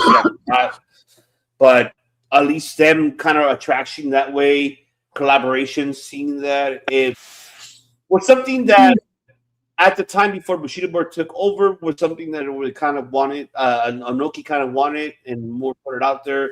Bushido kind of did the same, with the same route. Gato followed along, but it was just not focusing much on the product itself. Tell the truth. It was not wrestling focused. It was about profit and how much money. It was TKO bullshit. Exactly. Like when the board came in, they had a good thing, and they were like, "How much can we squeeze out of this?" And they fucked it up so much that when talent started leaving, they were like, "What the fuck do we do now?" And it's like, I don't know. Let motherfuckers wrestle. That's the problem. And then they let Tanahashi on the board, and Tanahashi was like, "We gonna let them fight." Exactly. So I think he's smart enough to realize. I think the partnership with AEW is something that everyone has to struggle with because they have to balance getting enough exposure for New Japan Pro Wrestling, but not so much exposure that New Japan becomes a footnote in the history of AEW. Yeah, I agree. It's something that we're gonna have to wait and see what they're gonna do. Honestly, I just have to see what it's their plan specifically. How's this gonna work out? It's a lot. It is a lot to see of how this is gonna develop 2026. And let's see. Rev Pro. Thank you, OGK. Thank you. Thank you very much. And let's see. I think it will be the best thing for New Japan, and we'll give more focus with AEW Stardom, which is good because AEW is getting massive traction in the Mexican market. Well, I feel like that's kind of the next step, to be honest, because now we're seeing, King Cueco. I think we're seeing now more attraction, more collaboration as this week with AEW CML. Of course, shout out to Cesaro for being the heavyweight champion, beating. I mean, can we speaking of New Japan, can we talk about Andrade? Oh yeah, I was gonna bring that up too. Thank you for bringing that up because I forgot all about that. But talk about it. I don't really care about where Andrade's wrestling or whatever. Okay. The fact that a friend of his, I can't remember which wrestler gave him the advice, got him a lawyer to go, "This is bullshit," and I'll show you how to. Roosh did it. Roosh gave him a contract lawyer who looked at his contract and said, "This is bullshit. This is how we're gonna end this motherfucker." Mm-hmm. Because honestly, a 1 year non-compete contract is bullshit. Like, don't do that to people who you say who are just contractors. So the fact that he broke it, showed up in Japan, is actually pretty funny to me. And I think that might be the best thing for him right now. I'm happy for him that he's over there, and now he's part of United Empire. Mm-hmm. I'm happy for the guy. I'm not hating on him. I'm fucking happy. What can I say? It's just Mm-hmm. the guy deserves it. It was a shock though. I wasn't either shocked, to be honest. To say I feel the same. I feel like he was gonna find a way somehow, some way, get the fuck out of that situation. Mm-hmm. And he found the right way to do it. So I mean, kudos to him. Why I'm not gonna hate on it. Good for him. All right, fuck it. Let's get into the last topic of the night, folks, because we got pretty soon coming up right after here the AEW Dynamite New Year's Smash watch party, folks. Now it's time for it's that time. Wonderful! The 7 deities have come to me with a very powerful premonition. That's right, folks. The preview coming up this weekend. It is Wrestle Kingdom 20. Man, we got a stacked fucking card. I can tell you that, folks. And it's going to be fucking epic. I can't wait to see what we're getting of these, but I'm going to just break down the card very momentarily. We got 8 matches on this damn card. So we got El Phantasmo versus Chris Brooks. Oh, so wait. Welcome back, El Phantasmo, baby. Welcome back, right, sir. I love it. I love El Phantasmo. ELP is my favorite, man. I mean, he's been back a while, but welcome back, sir. Fuck yeah. And this is for the television championship. He's winning that shit. He's taking that shit. He's taking that shit back. Yeah, so, he's a championship. He is a champion. Yeah, he's retaining. He's retaining for sure. And then we have Rambo for the Never Openweight 6-man tag team championship. We have Toriano, Master Wato and Gil versus Tiger Mask, Toga Makamabe, Taiguchi. Yeah. Don't get me lying. I don't fucking know. I'm already going to get into the whole damn part, but Zack Zambridge are using that card. So, I mean, Tiger Mask, Toga Makamabe, Taguchi, versus Bola Owen, Goto, Yoshihashi, Tomohiro Ishii, Taichi, and Saichi Kojima. The House of Torture, Ren Narita, Sonata, and Kanemaru. TMDK, Zack Summer Jr., Iowa, and Harley Jackson, of course. Kaisen Takaji and Rough Storm, which is Shota Obino, Yuya Uemura, which I love that name, by the way, Rough Storm. But War Dogs, Scott Corner, and Oscar, and Yudo Ice. You got, winner takes all for the IWGP Women's Championship and Strong Women's Championship. Aya Kamatani versus Asiru. So that's gonna be. I can't wait for that match. Oh, I'm excited for that one. We got the 10-man tag team match, which right here don't go through that list, man. That's ridiculous. No, what do you mean? Because hold on, let me tell you. You got the War Dogs, Finley Gabe Kid, Jonah Maloney, and Shingo Takagi and Takakashi versus Andrade, the United Empire, and a new member to be announced. Ooh, who the fuck is it? That's what I'm excited. Then you have the Fatal 4-Way to determine number one contender for the IWGP Junior Heavyweight Championship. Desperado, Fujita, Ishimori, and Sho. You got the debut of Aaron Wolf, the Olympic champion there, challenging Evil for the number openweight championship. The co-main event, winner takes all for the IWGP World Heavyweight Championship and the Global Championship. So Konosuke Takeshita versus Yota Tsuji in the main event, because it is, don't cry, he's leaving. That is Hiroshi Tanahashi versus Kazuchika Okada. And that's crazy. Mama, I'm coming home. That card is fucking crazy. That card is fucking stacked. Talk about it, baby.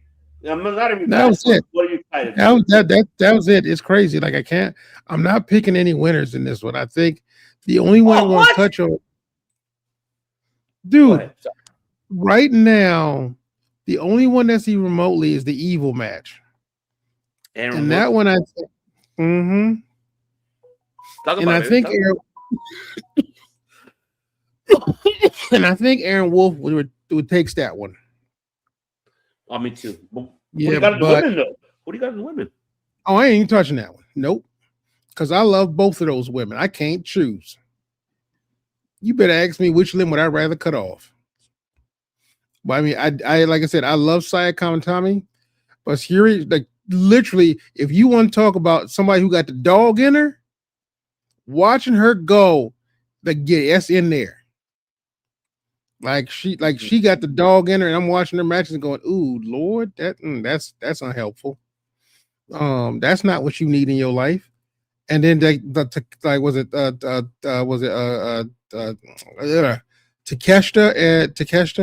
and Suji, you know I always had a problem picking between those two. You know I can't pick between them motherfuckers. Literally, I think a year ago, I picked both of those as the wrestlers to watch because those are my boys. I now know what Don Callis feels like. Let's see. Oh, Tommy, what's your question? In your terms of what does mark means, because Boston Connor called Green Bay Packers fans fucking marks.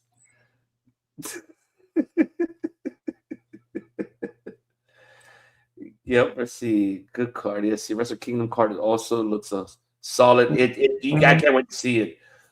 Let's see. The thing with Andrade, the guy is pure luchador talent, but TKO WWE didn't know what to do with him. And his booking in AEW is like Aleister Black, where top stars in AEW get booked well. I mean, Andrade showing up. Oh, yeah, yes, we'll see. It is going to be a lot of it. Yosuji's winning for sure. We know that. Mm-hmm. Okada's beating Tanahashi. I'm not gonna. Yeah. It's gonna be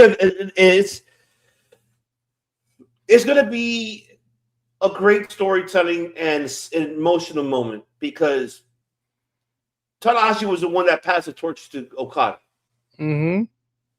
And now it's time for Okada to, pretty much close that chapter for Tanahashi as an in-ring performer, and is gonna thank Tanahashi for what he's done for him. And I'll be honest with you, I care more about this than I do Cena's last run. I'm not gonna compare. You can't help but to compare it because the timing almost exactly the same. But I will say this: I got more feelings about Tanahashi retiring than I do about Cena. Cena I got all the respect for. I thought Cena was a great champion and a great wrestler. Mm-hmm. But Tanahashi is who I grew up with. I mean, we all did. I mean, Tanahashi was a great performer, man. Exactly. Like not Cena, like I said, don't worry. I lived through ruthless aggression, but at the same time, Tanahashi is the guy I was riding with. Oh shit! They announced already 3 matches for Dash. Which one? Which one? Do you know? No, yeah, they usually do. Yeah, before even Wrestle Kingdom get announced, they usually have a New Year's Dash starter card already. Oh, okay. I didn't know. Yeah. And usually it's like.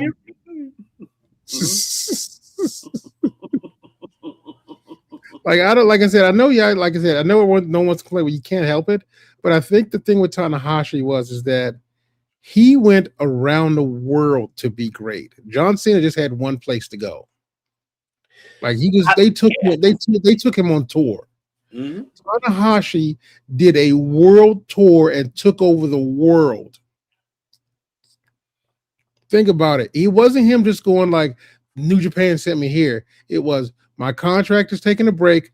I'm going to go here. And then I'm going to go here. And then I'm going to Mexico. And then I'm going to Canada. Like he took himself on a world tour to be one of the greatest wrestlers in the world. John Cena just had the fortune to go on tour with WWE. Very true. And that's not a diss. That's not a diss on John Cena. That's just the contract he had. No, of course. I mean, when it comes to that, I 100% agree. I'm not comparing it because you're right. You know everything the coffin what you said. Tanahashi went internationally. He, besides being in New Japan, he went to other promotions. He made a name for himself. Even before he actually really made it for himself. So there's we'll do it. I think we'll probably do it we'll probably do it maybe next week, folks, depending how our schedule is. We might do our favorite Tanahashi moments because we got to debut for him. We got to give our gratitude to Tanahashi. Whether people like him or not, I loved him. The man is great. I am going to cry for him because he's retiring. Mm-hmm. He's done a lot for the business, and I'm so happy. People don't give him the credit what he deserves. That man is. I'm not even. No, it's. You want to talk about entertainment? I think him and Nakamura saw it in him, and Nakamura passed down to him. It says because Nakamura was kind of like the one with the entertainment style. Then we saw Tanahashi what he did and kind of developed it more better. And I mean, not better. I'm sorry, but did it his level, and then took it over after Nakamura left. So I feel it was the passing torch of the entertainment when it comes to the entertainment in Japan. Because remember, in Japan's culture is different than our culture in North America. It's way different when it comes to entertainment. It could be similar on certain a lot of things, but it's not going to be the same. So I mean, it all depends. So yeah, like I said, this Wrestle Kingdom will probably be their greatest Wrestle Kingdom. It's better be because it's Wrestle Kingdom 20. It better be fucking great. Who are you choosing though? Saya or Syria? I'm gonna go with fucking Saya. You know what? Because I do have. She is my wrestler of the year. Fuck yeah, she is. Kamatani, I think she's gonna take it all too. I think so too. But what about the pay? It's hard going against my girl too. I like Syria though. I like her too. It's hard. It's hard voting against that woman. Fuck, man. I don't know. I don't know. I like Kamatani, so I think Kamatani deserves it. I think she deserves it. I think she's been having a great. There may be a live watch on this one, y'all. There is. We are going to be having a watch party for. No, I may show up for the live watch party. Oh, hey, there you go. Hey, OGK, you heard it. I got my iPad and my New Japan Pro app. That's right. And for how much, folks? For how much? $9.99. See, New Japan, you got to sponsor us because we're sponsoring y'all, man. We got. And what about? Okay, one more. What about the Fatal 4-Way? I don't know if that matters to you. Desperado. Okay, so that one doesn't matter. Okay, I guess only 3 matches really matter. The women's one, the Aaron Will. Don't get me wrong. All of it sounds good, but it's like I am not deep enough in New Japan Pro Wrestling, like on the mid cards, to really be able to drill down into them like I'd like to. Like I know a few guys in the mid cards, but I only know the top guys. Just because it's hard to keep up with who their talent is because they do a good job of rotating their mid card guys. Yeah, I don't know what they're gonna do, man. Yeah, but folks, before we close it out here, because we got, of course, we got a couple of time here before we do. I just wanted to tell you, everybody's watching and listening around the world, Happy New Year's, and people that have not gone to that yet. But speaking to internationally, Happy New Year's. Hopefully you guys are enjoying. And thank you for supporting us and loving us very much here in this network. Remember, we do this for you guys. You guys are our MVPs for everything. We are really appreciated. And the 2025 chapter is not over yet. We still got 2 other shows coming up this evening. We still got coming up the AEW Dynamite New Year's Smash with the Boss Lady Kayla and the Redeemer and friends, followed by Just Notorious Rocky New Year's Eve party, closing out the 2025, partying it up for the New Year's, folks. But I wanted to tell you very briefly to everybody, thank you for the love and support that you've given us here. We all have gone through, we're all going through our personal lives, our ups and downs. And I'm glad that we're a part of your lives, listening to us or watching us, for you to enjoy the entertainment. Speaking of pro wrestling here, you see that we don't do your tribalism. We don't do none of that. We respect everybody's opinion here. We hear you guys in the chat. I just want to tell you from the bottom of my heart, on behalf of Pepsi Phil and myself, We love you guys, and thank you for supporting us for this journey that is still not over, because we're doing this journey still going on, because 2026, we're going to own that motherfucker. I'll tell you that right now. That's what we're going to do. It's just the beginning of what the fuck we're doing.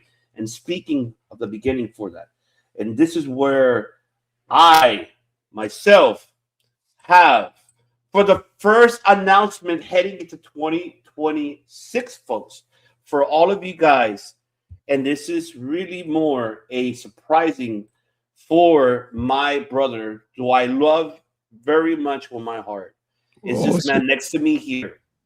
Because this man really, I'm holding my tears, because this man grew to me very dearly. I'll tell him off there too. He grew to me very dearly. I love this man so much, man. This man inspired me and revived the momentum of wrestling, talking about a lot more and more and more daily. Like my family here in this network, like you guys do in the chat, reviving it. I love you guys, and I love you, man, for everything what you do for here, everything what you do for the audiences, the people that are in the chat, for the family and the network. You are, for us, this to our corazón, to our heart, man. But I want to give you the first announcement. It will be done soon, folks, completed, but the preview is now. And this is for you guys. This is just the first for it. Hey, Dr. Nick. Hi, everybody. Hi, Dr. Nick. Love you, Dr. Nick. My boy right there. Hope you're okay. Hopefully you're feeling better, my brother. I've been seeing you in the chat. Happy to see you as well. I hope you're getting better, brother. And I hope to have you on here soon, man. I hope everything's okay. Know that we love you, man. We love you very much, and absolutely, definitely more derailing than 2025. Of course. That's right. That's right. That's right. You see, even Steven said it. Don't drink and drive. Stay safe. That's right.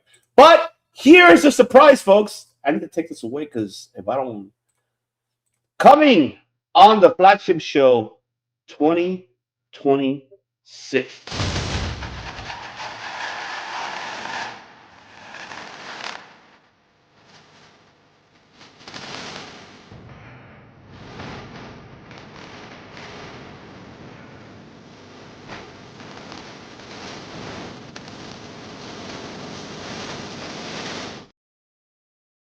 Oh shit! It's almost like The new logo. Did you see the new logo?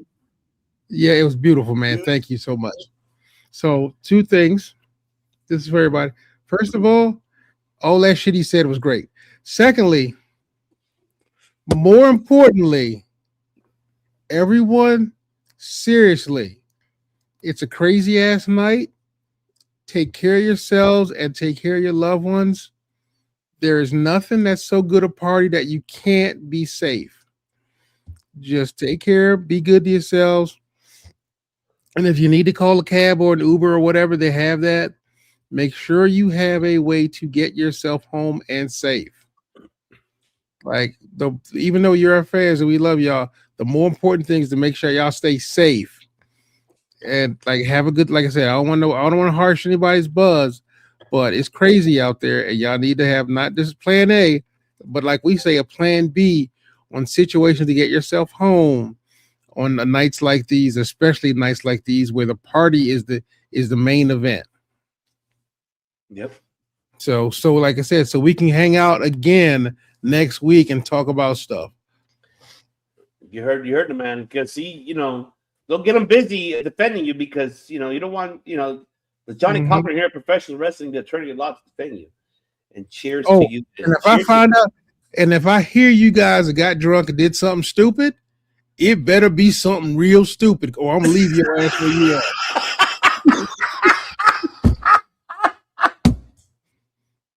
It better involve a farm. It better involve a farm animal. Hey, no, what the fuck? It better not involve a fucking farm animal. What do you mean? I need a goddamn. I need a goddamn story to tell. Because I'm gonna get you off. But I will talk shit about you for the rest of your life. I think you probably would. That's just gonna be on the billboard right here. Like, hey, this man messed around with slept on the apartment. What the fuck is going on? You know what? That shit. And shout out to Jordan from World Elite. World Elite. Double J, happy birthday, man. The Slap Nuts and Podcasting, happy birthday again. Hoping you're enjoying your birthday, New Year's bash for you and your family. Shout out, to, of course, Dylan and Blaine, the Rock Hard, and the Ace as well. But one more time, and yes, Brandon, to answer your question, yes, you can do it. You and I will talk about it privately for sure.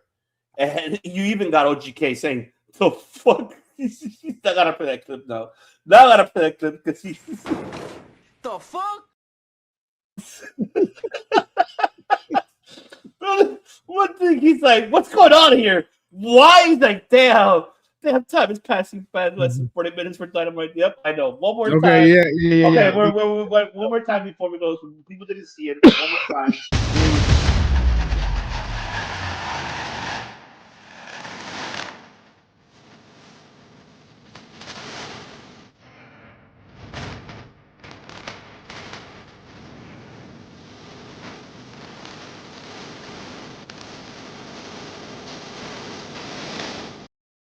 That's That's Cody Pyro. That Cody Pyro. It's a Cody Pyro, folks. That's right. That is the new logo coming for 2026 here on the flagship shows.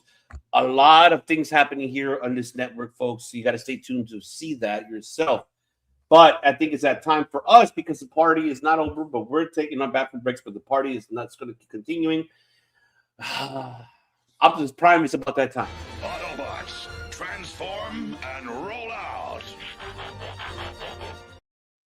Thank you so much, everybody, for tuning in here this evening for us and for everybody listening around the world. If you're listening on Spotify, Apple Podcasts, or if you're listening anywhere, any audio platform, thank you very much. Or iHeartRadio, thank you for everything, for the love and support that you're giving us here in this network. We're closing out the flagship show 2025 with a banger. But remember, like I said, the party is not over, just continuing. Because within the next 20 minutes, you will have the Redeemer, the Boss Lady Kayla, and friends doing the AEW New Year's Smash watch party, followed by the Just Notorious New Year's Rocking Eve Bash party coming to you to close out the year of 2025 and heading to the direction of 2026. If you're new to this channel, again, folks, you see, hit that like, hit that like button, hit that subscription button. But I'll let Okada kind of say it better than we can. Okada, can you please let me go? Hit the like button and subscribe, bitch. There you go. You heard it from Okada himself. So there you go, ladies and gentlemen. We appreciate you all for joining us today on the flagship show. We'll be back next week giving our Tanahashi best moments to recap of what happened in Wrestle Kingdom and any other news coming up. So, I mean, there's a lot of things happening in 2026 we got to get ready for because it's just the beginning for it. A lot of things happening here. New shows coming up as well here. Stay tuned for that. So the announcements, you get it. The description right below. The link trees are right there where you get everything, the notifications, where you get anything on social media. But a lot of things, too, that we do here, folks, is, of course, that Pepsi Phil will tell you. You tell them yourself, Poppy. You tell them what is it that we do here. But besides, we discuss, we derail, we debate, and yes, we sometimes detonate, and sometimes when you piss Pepsi Phil off. What did he say? You don't want to do that because then he's going to tell you to You need to shut the fuck up. Because don't get emotional. Hold on. Wait for it. Because there's three words we go for you, folks. And he's going to tell you himself. Drum roll, please. We make history. That's right. Feliz Año Nuevo. Good evening. Happy New Year, everybody. And we'll see you on the next one. Take care, Slap Nuts. Peace. Must bid you adieu, a goodbye, mwah, and good night. Oh my God, it's so great. Bang! Yes! Over. Will. Over and over. Make. Over and over. History!